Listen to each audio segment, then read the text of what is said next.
we know that giving ownership or having ownership of something is really important. And, we can learn that through risky play, and you own your failures and your successes. Yeah. And I think sometimes we're afraid to let our kids fail. Yes. We feel like maybe we failed as a parent.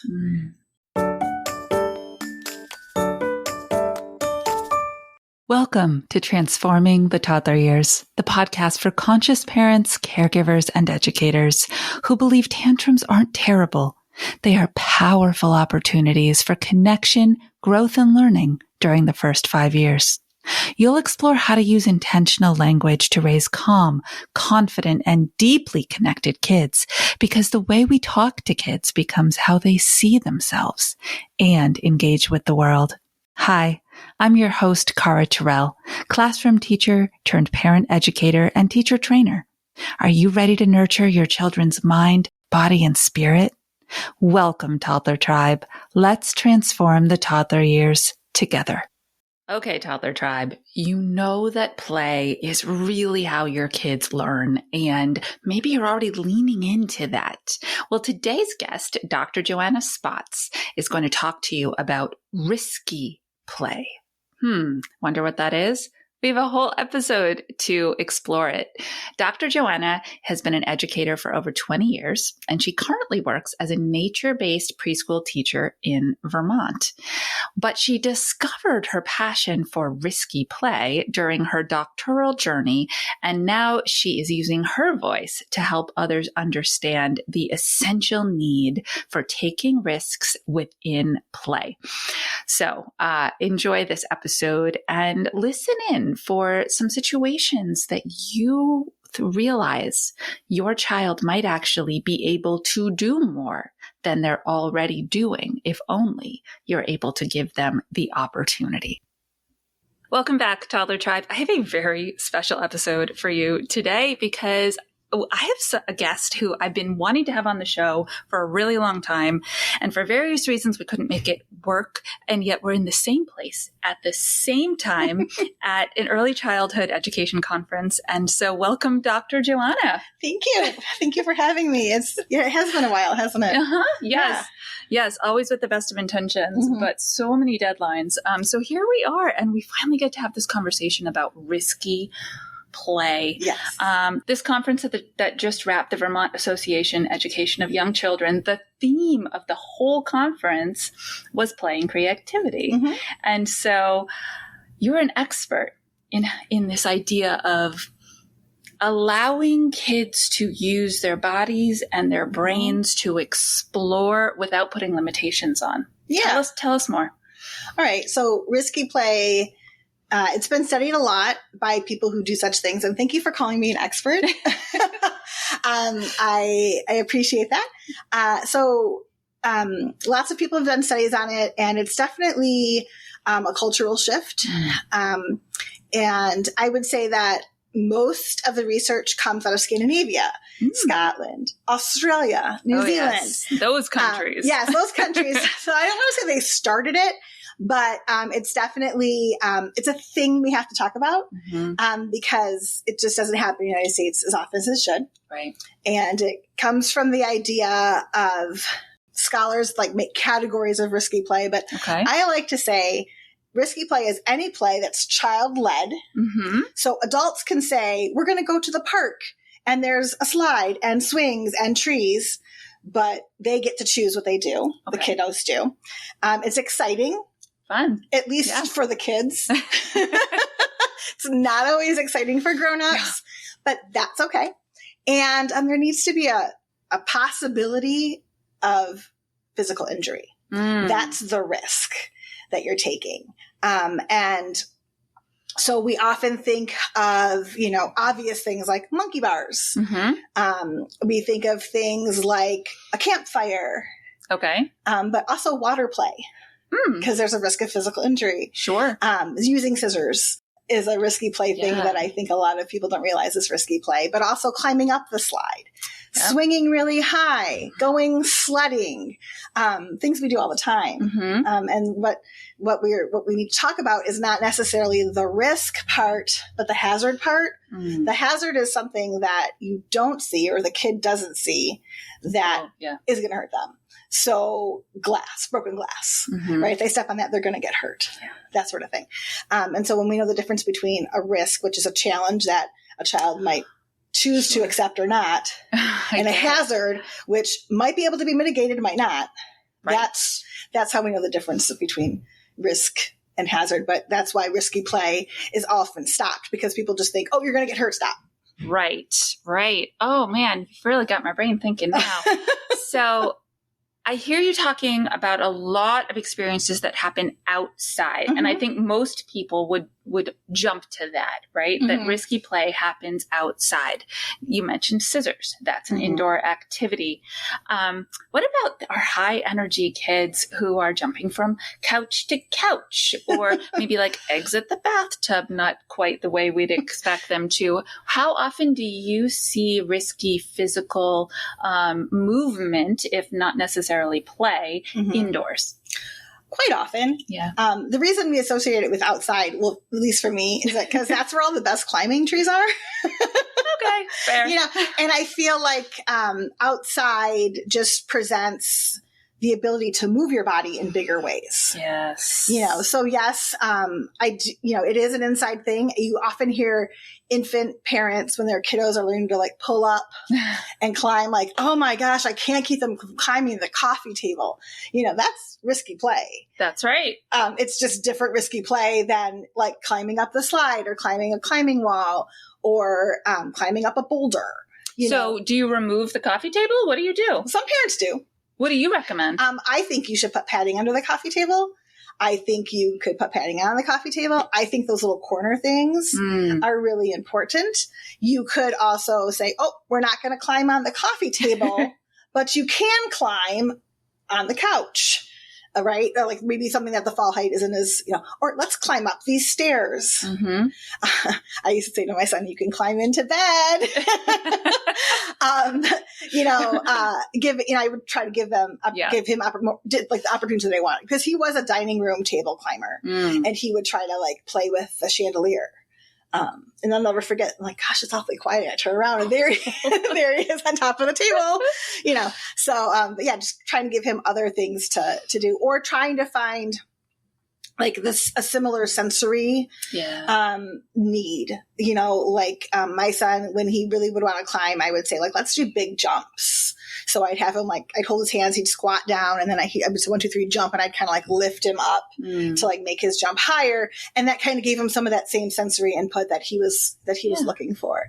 But, you're not going to be able to stop risky play. No. It's when, not if. Now, granted, I was not a huge risky player as a young child. Same. But that's just my personality. But of course, other risks were probably not thought about. I use scissors. Sure. I use a stapler. Sure. I drove in a car. So I still take risks. It's just not the same for adults. So it's a natural part of childhood. It's kids lean into it very organically. Yes. No one teaches them how to do these crazy things. What type of, I can understand why parents struggle, right? To where that line might be of, it's my job to keep you safe, which is one of the things I say and sing a lot of the time. It's my job to keep you safe. It keeps them like there with me. And then also teaching them the value of consistent effort and the resilient trying, so that you can cheer that success moment at the end. Like when you were doing your research, because you did your doctorate on this, how did you find, maybe not a line, but like a median? Well, yes and no. Okay. So, I guess a lot of it, I want to keep you safe. And I always say that to my students. Yes. My number one job is to keep you safe. My number two job is to help you have fun. And we always joke about is there a line, is there a difference between fun and safety? And I always say that parents and teachers can it's not a free for all. Mm-hmm. So a parent or teacher can come up with the expectations that they're comfortable with. Mm-hmm. So a great example is that coffee table. Okay. Right. So we can say, and let's just be honest, like climbing on the coffee table doesn't really go away. They climb up for different reasons. For instance, my sister was a risky player and she would climb up there and pretend to ski jump off while watching the Olympics. Right. So sure. We would set an expectation. Like if you want to climb up something and jump, we'll find something, but not this. We take our kids to the playgrounds and it's a public space. And, if you want to climb up the slide, you need to look at the top and make sure there's no one coming down. If there is someone coming down, we don't stand at the bottom of the slide and wait for them to kick us. Yeah. We have a safety waiting zone. If we do climb up the slide, we kind of announce, I'm going to climb up the slide. And hopefully that means that your peers around you playing will know. And we may have to rehearse this over and over and over again. And in my role as a teacher, I call it the pre-teach. Mm-hmm. So I might talk about it at meeting before we even go outside. Yes. Or I might talk about it. I might sit around the slide and talk about, what we're going to do and how we're going to decide what turn is, that kind of thing, depending on the age. Like, we're talking to caregivers of toddlers. Yes. And, so preschoolers get it a little bit more, but even 2-year-olds, can do it. And maybe it's like not this slide's too steep. Mm-hmm. Maybe this slide, which is a little bit less. Wow. Yeah. And in my work, you all know, I call it forecasting, right? Same concept, right? Because we can forecast something and then we can postcast. We can go back and talk about it after it happened. And I reflect. Yeah, there we go. I always say, talk about so how did that feel, that turn taking, or how did it feel when you were climbing up and you slid down. Mm-hmm. So that's kind of an expectation that we started. So if you climb up and then you slide down, you can go one more time. But the second time, then you're going to let someone else take a turn. So how did it feel when you felt you came down the second time? Like, is that too little of a turn? Is that too much? Yeah. There was no one waiting behind you, so we let you go another time. Those kinds of things. So you're navigating reflection is way important. more than risky play. Yeah. Right. You're navigating social skills. You're navigating turn taking, even sequencing. Yes. And wondering about what will come first and then who will go next. And those are all very vital developmental skills that a lot of people call them soft skills, right? Because they're hard to measure and to quantify. But they're really not. They're essential skills for your child's ability to manage their own emotions, their own body, and work with other people in small and large groups to do the same. Yeah. Well, when I talk about risky play, I even say yes, there's big body development, right? There's even fine motor development, scissors.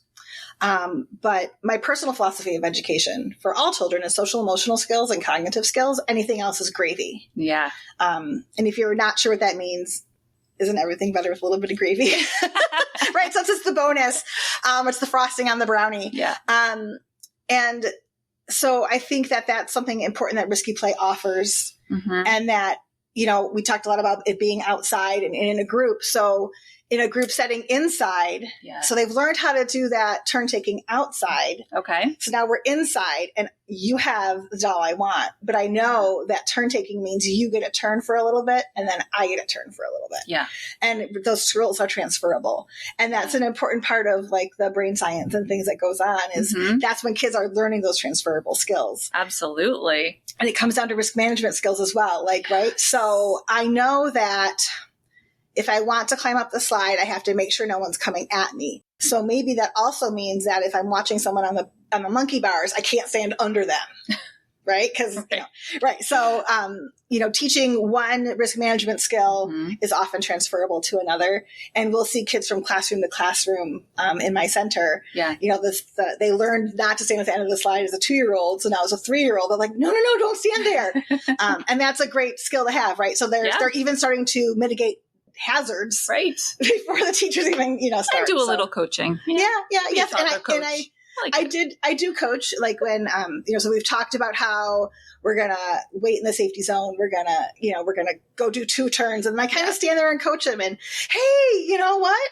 You didn't go all the way up. You fell down 2 times, but then you knew to get back in line.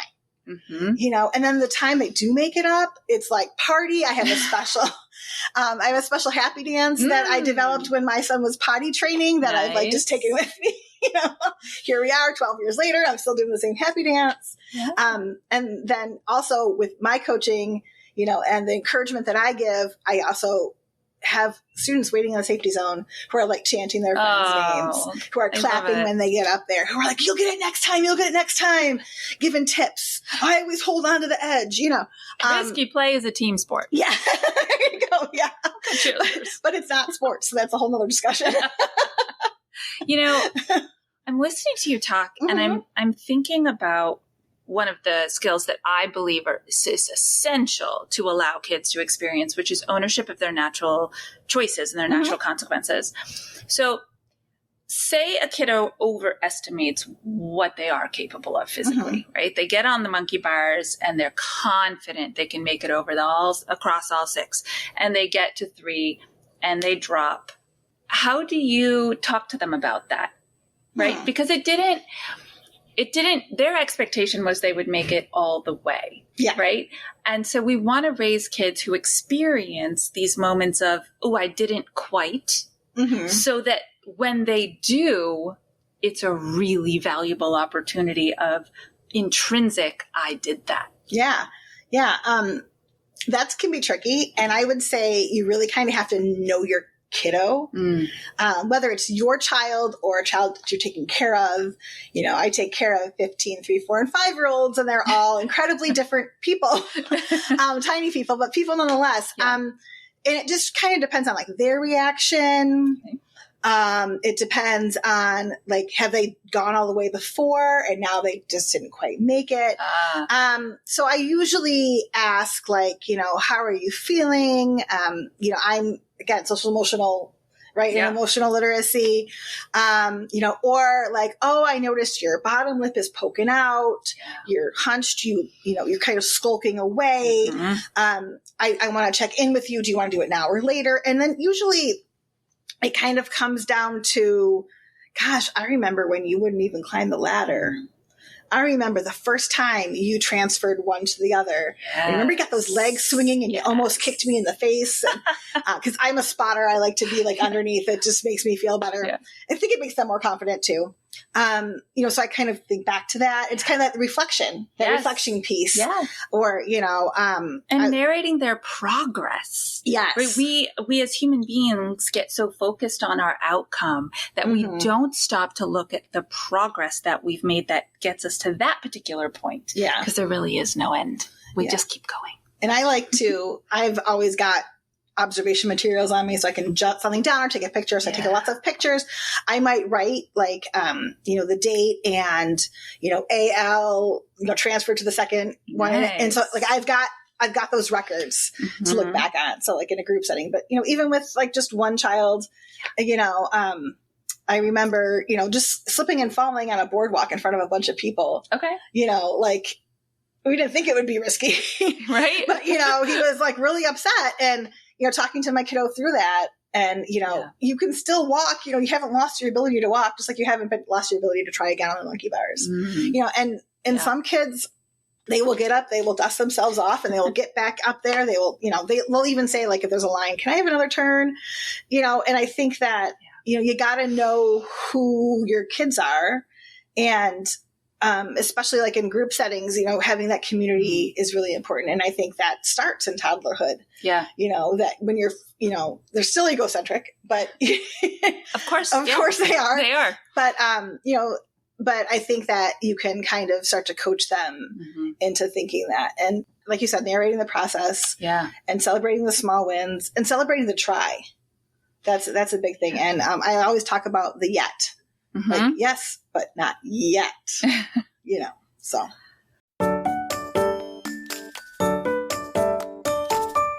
Okay, Toddler Tribe, I'm going to get you back to this episode in just a minute because My guests are awesome, aren't they? Just love it. But first, I have a question for you. Do you know the difference between conscious discipline and collaborative discipline? I have a 4 C's of collaborative discipline model, and I would love for you to grab it. It's totally a free resource. Just hit the download button in the show notes, and you'll get a graphic that you can print that walks you through the 4 steps of working with your little people, connecting and communicating, collaborating, and then compromising. Grab it today and get started shunning all of those pesky power struggles and working with your little people to create collaborative solutions instead. So let's shift for a second, because this is really special, by the way, to have an early educator on the show, right? I have lots of guests, and even parents as guests. Oh, fun. So let's shift to the parent perspective for a second, because everything that you're saying I resonate with, and vice versa, because we speak ECE. Yeah. Right? For parents, it's very easy to fall into the fear-based mindset versus the skill-based mindset. Right? You're not trained in what skills your child is practicing when they fall, but they are practicing skills. And so I hear a lot of when parents notice something that looks like risky.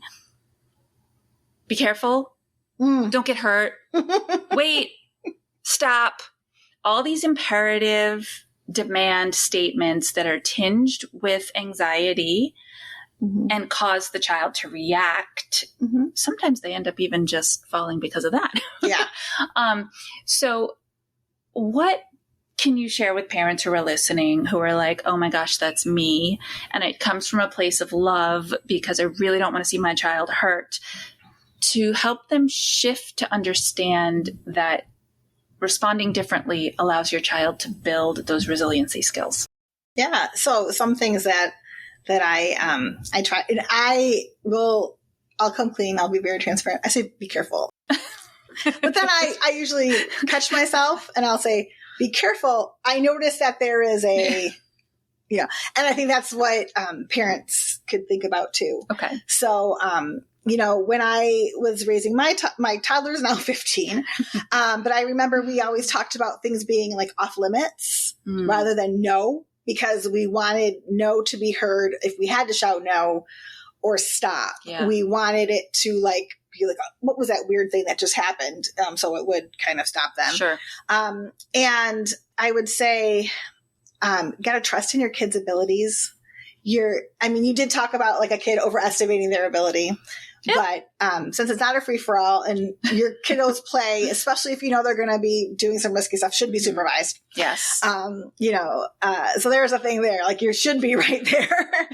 And I always try to get away from be careful, because be careful doesn't mean anything. Be careful what? A meteor? Lava. That's fair. Yeah. And I don't live in a volcano place, so I could, maybe it is lava. I don't know. That would be scary. So I try to point out things and ask questions. And a lot of that, especially if we trust in our children's abilities, that will help build relationships. Yeah. And I think that when we shut things down right away, it kind of breaks the connection. And it's hard even to think about I'm the child, I'm the mother. Of course there's a connection, but, it feels like it's like, remember the old days you could hang up the phone? Yes. Yeah. Right. That's the kind of thing I think about, right? Yeah. Is that it kind of does that. And, but kind of nurturing the play, pointing out what you notice that is kind of scaring you. I often would be like, I noticed you've climbed up this boulder. You're getting ready to jump. My son loved to climb up on boulders and jump off. And I'm looking and I'm noticing that there's gravel underneath you. And gravel can hurt if you fall on it. So what do you think we should do? And he might, climb down and choose another boulder.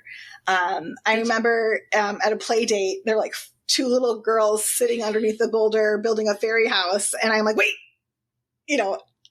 did you check the ground underneath you? Because I'm not sure if these friends want to be interrupted by your falling body. And he's like, well, I planned on going over them. And I'm like, did you ask them if that was okay first? And the girls like, did not even realize my son was up there. He's like, they're like, no. So, I think awesome. Like, that pause, let's take a breath. Yeah. And then you mentioned the reaction to, we think about responding rather than reacting. So we respond with, even like a fall. Like I always was the queen of like, oh, that was a surprise. Did it surprise you too? Yeah. And I can't remember the researcher, but it's a 17-second rule. Mm-hmm. So when your kiddo falls, count to 17 in your head. You can count super quick. 1, 2, 3, 4, 5, 6, 7, 8, 9, 10, 11, 12, 13, 14. And like wait for them to react before you react. Yes. Because if a kiddo falls and all of a sudden you're like, oh no, are you hurt? And then like, of course they're going to start crying because that's kind of scary to have like this person you love just all of a sudden on there. But, a lot of kids will just get up and be like, huh, and just go right back at what they're doing. Yeah. You've talked about two things that I love. Okay.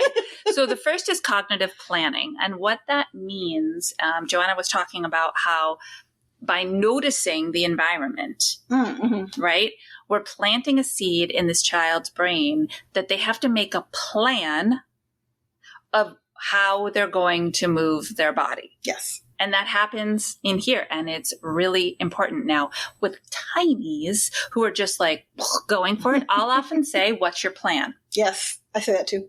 And they stop and look at me because they didn't actually have one. Then they go, inside, maybe I should.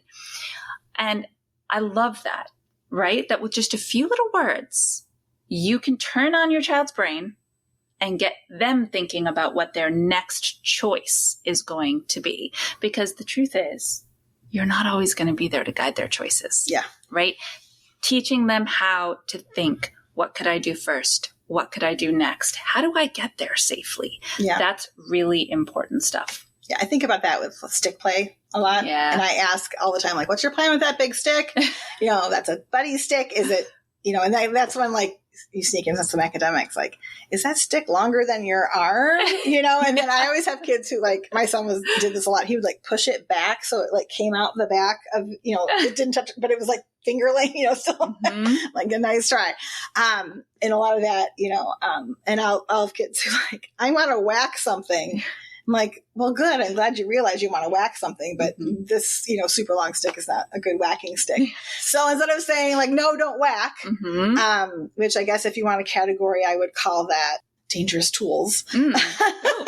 But I don't always do categories.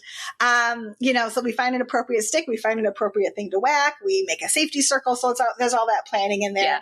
And then eventually, as they grow, we're talking about littles. So if you start planning with them, then they will be able to plan that out and they will be able to say, I need to whack something.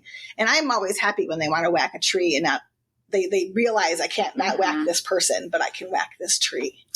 And that's always a nice thing. And I'll never forget the girl was like, I'm so mad at that friend. I just want to whack them, but I know I'm not supposed to whack friends. So I'm going to whack a tree. And I'm like, let's go. We've covered all of it. The emotional regulation, all of it. And I just want to come back quickly to that connection piece because that's essential, right? The closing of that door, the hanging up of the phone that you were talking about, when a child is getting ready to take a risk, is when they actually need to feel the most loved, the most connected, the most supported, and have the most trust in their adult, just in case it doesn't go well. Yeah. And that grows with them over the course of their lifetime. And so we're talking about body play, but in a few years, your 2-year-old is going to be 5. Your 2-year-old is going to be 6, and they're going to come home with different types of things that they're thinking about taking risks about, and they're going to be social emotional, and they're going to be friend related and societal and school related, and you are going to want them to trust you just as much to have those conversations. So it starts now when they're in their tiny bodies, and the only way their tiny bodies know what to do is through physical movement. Yeah. Absolutely. And I think that, learning to do risky play and look for your hazards and all that and trust your adult, starting that now, that's that cognitive or that social emotional piece that they go and they want to take that social emotional risk in kindergarten, first grade. They know what it feels like if it fails, so they know how to get out of that. And even learning to trust themselves. I think that is so, I'll say that to kids. I trust you to make this decision. Let's see what happens. Yeah. Because when they own that, that's a big win. Yeah. And even like in the older grades, they talk a lot about like giving kids ownership of their learning, giving kids ownership of their assessment. So we know that giving ownership or having ownership of something is really important. And we can learn that through risky play, and you own your failures and your successes. Yeah. And I think sometimes we're afraid to let our kids fail. Yes. We feel like maybe we failed as a parent. And I think too, like sometimes society is like, oh, your kid failed, or your kid came home from school with a broken wrist. You failed as a parent.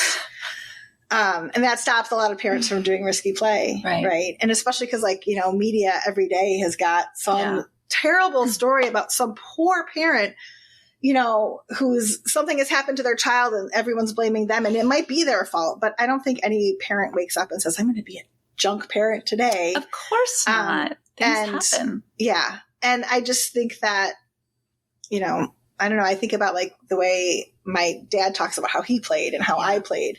And I think that. Oh my gosh, you're making me think about my husband. This might be exaggerated at this point. I'm really not sure because it's like generationally removed. But he's like, we would break a couch every month because my dad and my brother and I would wrestle on them so much. Well, my, parents don't, risky play, riding a bike is risky play. And my husband knocked out his 2 front teeth when he was like 9. And so technically he's got false teeth. And I think that's one of the reasons that my son doesn't want to learn to ride a bike. Oh, that story. But so I think that, so I think we kind of do that sometimes to our kids. But I still, if he wanted to ride a bike, I'd let him still, But when did you ever figure something out on the first try? Exactly.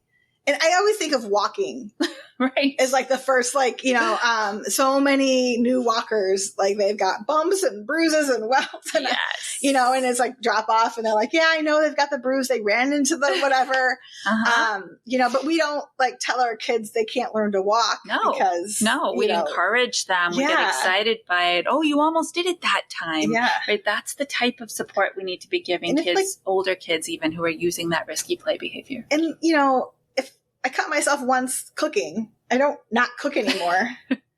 Sometimes I wish I didn't have to cook anymore.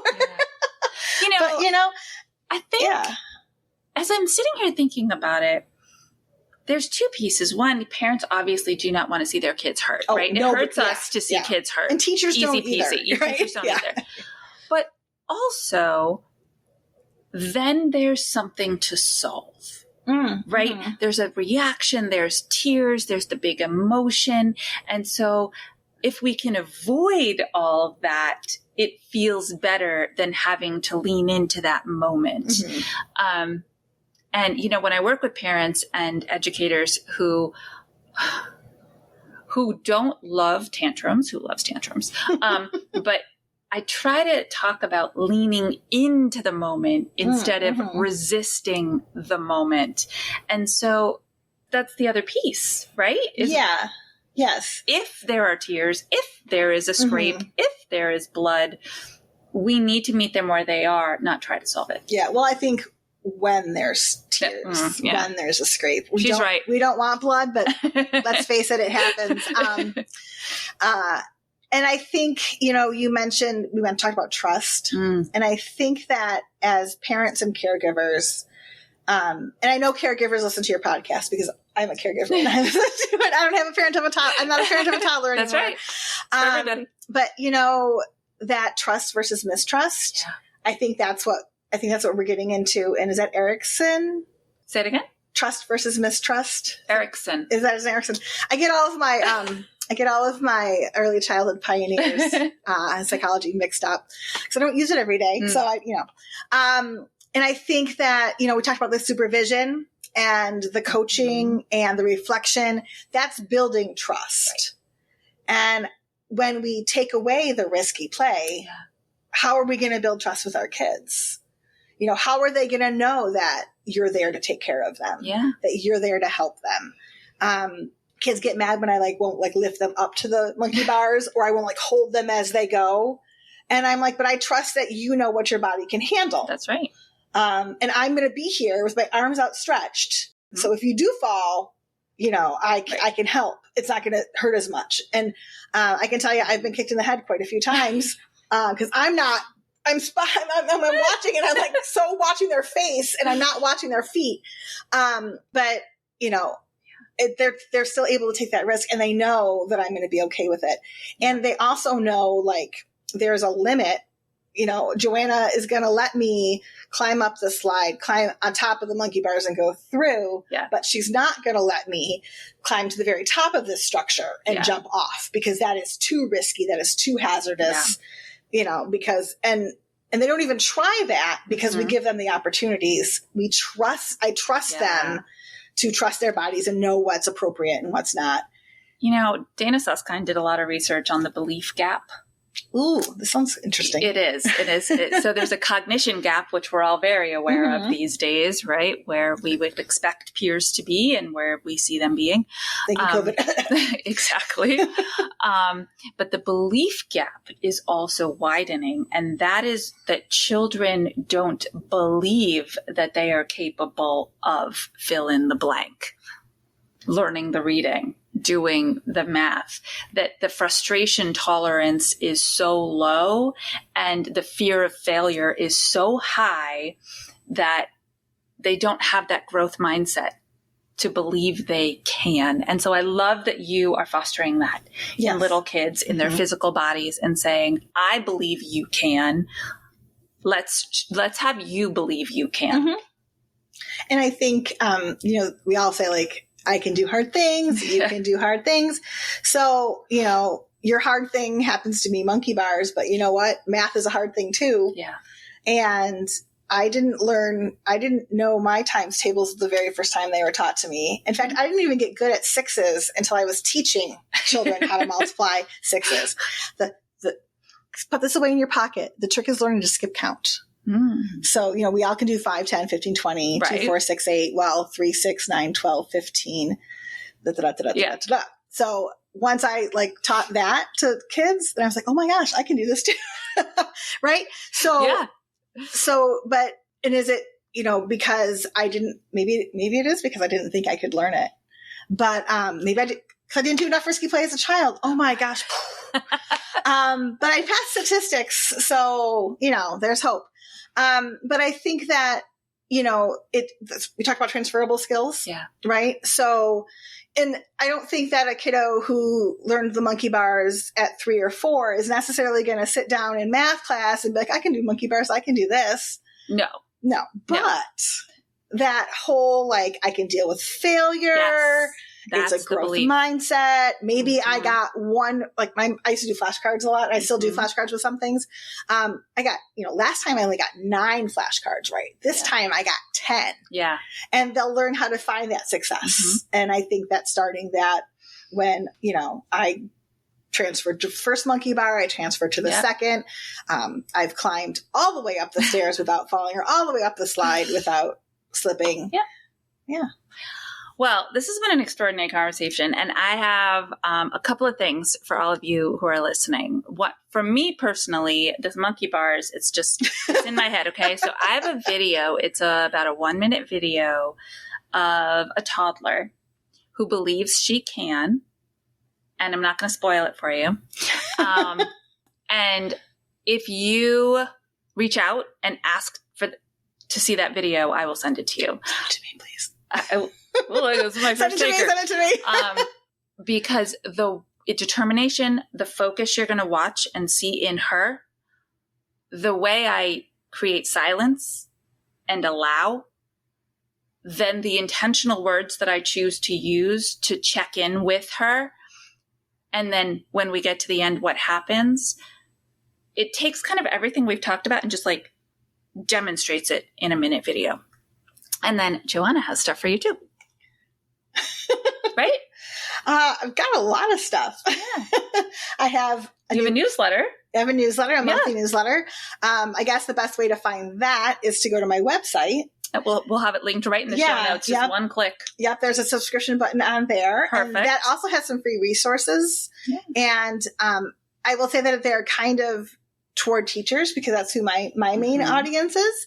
But I think there's nuggets in there for parents, especially the what do I call it? The inventory, the risky play inventory. It's got like lists of things that promote risky play and then some ideas for what they could, what you could add. Nice. So maybe take a look at where your toddler plays a lot or where your kiddos play a lot. And are these things there? Okay. What am I willing to add or where can I find these things?